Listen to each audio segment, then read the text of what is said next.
Okay, moving on to the lower limb, your lower legs, basically. Lower limb provides framework for your thighs, your lower leg, and your feet. The femur is the largest bone in your body, your thigh bone. It extends from the hip to the knee. Its head, like we said last section, is where it's going to fit into that acetabulum. And then it also joins with the tibia with medial and lateral condyles. And we'll look at a picture so you can kind of see the difference between a condyle and an epicondyle.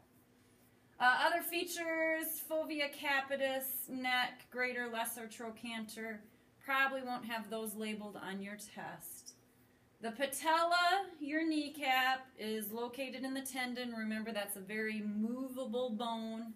It does not articulate with any other bone. It simply floats over the front of your knee.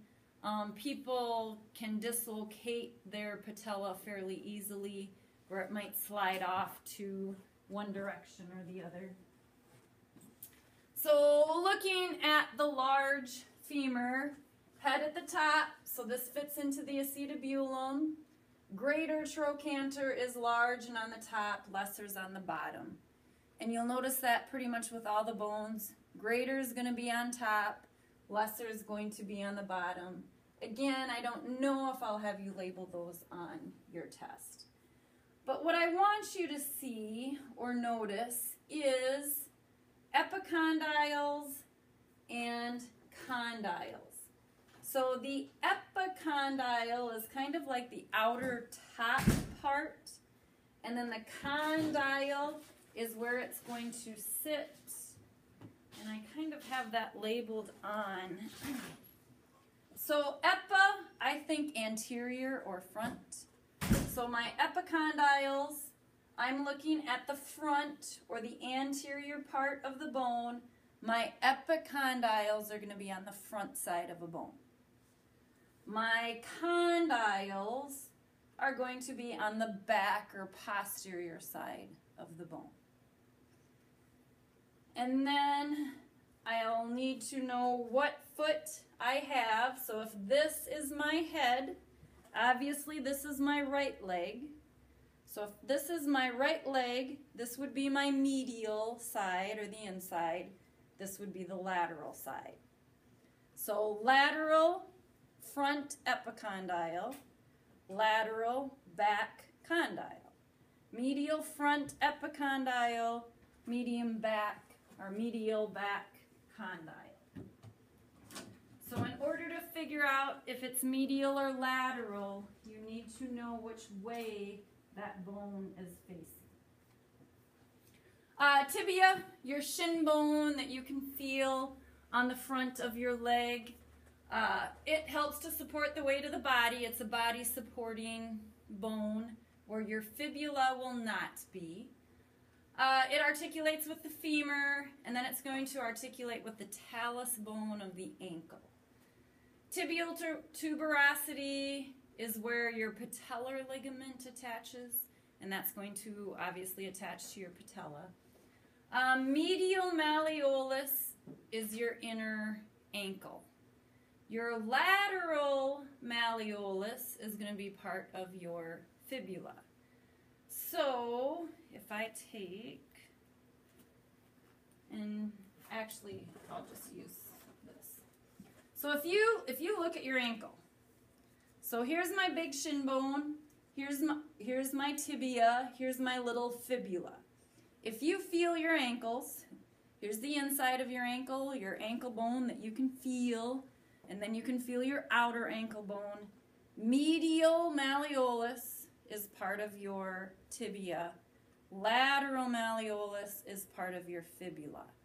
Inside pointy ankle bone, outside pointy ankle bone. Your fibula, the thinner of the two, is not a weight-bearing bone. So if you break that bone, good and bad, good news is it doesn't bear weight. So like walking on it, it really wouldn't affect walking. However, it sometimes is harder or longer to heal. So main thing here is your lateral malleolus that is part of your fibula.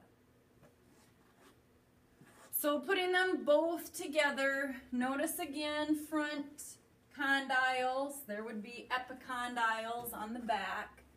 Tibial tuberosity is just kind of an enlarged bump that sits on the front of your tibia. And then your medial malleolus and lateral malleolus, you are responsible for knowing those. The foot itself, basically ankle, instep, and toes. The ankle itself is called tarsus, and it has 7 tarsal bones. Here again, I want you to know tarsals, but I won't have you memorize the individual tarsal bones.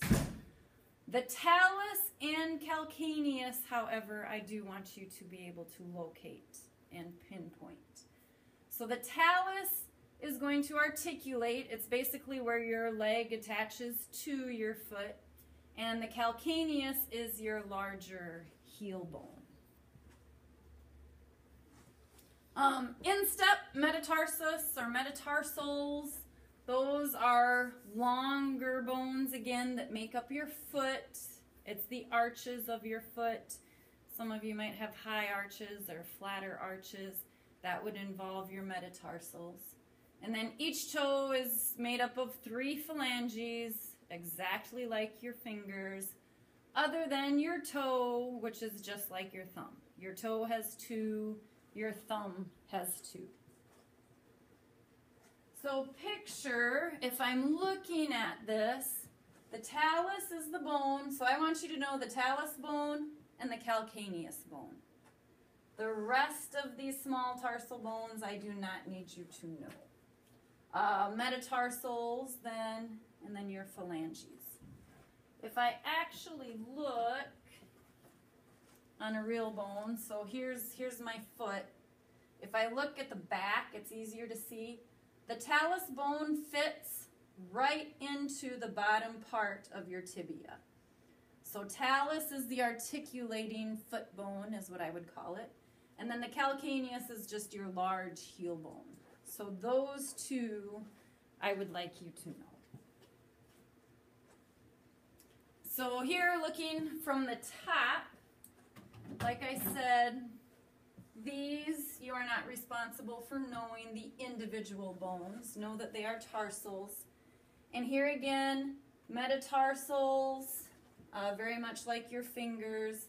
Phalanges, you're going to have a proximal, closest to the foot, middle, distal, farthest from the foot. So if I know my fingers, I should know my toes. And that's where we'll stop for today.